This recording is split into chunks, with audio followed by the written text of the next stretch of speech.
लोकमत मराठवाडा गौरव 2026 पुरस्कार सोहळा 31 मार्च 2026 रोजी संपन्न झाला।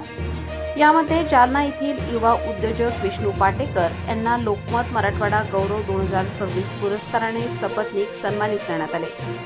हा सोहळा मराठवाड्याची राजधानी छत्रपती संभाजीनगर येथील हयात हॉटेलमध्ये मोठ्या उत्साहात पार पडला। यावेळी मराठवाड्यातील विविध क्षेत्रांमध्ये उल्लेखनीय कार्य करणाऱ्या व्यक्तिमत्वाचा सन्मान यावेळी करण्यात आला।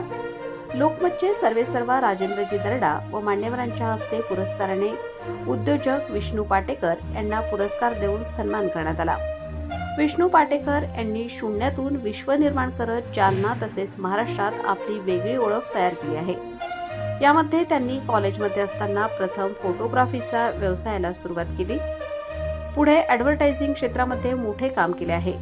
ते करत असतानाच नामांकित ट्रॅक्टरची डीलरशिप घेत शेतकऱ्यांची सेवा देखील करत आहे। जालना शहरात इलेक्ट्रिकल्स व पेंटचे आउटलेट सुरू केले असून रिअल इस्टेटमध्ये काम करत आहे।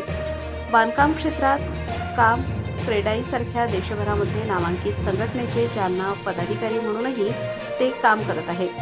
जालन्यामध्ये त्यांनी आपली वेगळी ओळख निर्माण केली आहे। या कार्याची दखल लोकमत समूहाकडून घेण्यात आली। उद्योजक विष्णू पाटेकर यांना मराठवाडा गौरव 2026 पुरस्काराने सन्मानित केल्याने सर्वच स्तरातून त्यांच्यावरती शुभेच्छांचा वर्षाव होत आहे। प्रबंधभूमी महाराष्ट्र न्यूजसाठी प्रतिनिधी सुनील भारती, जालना।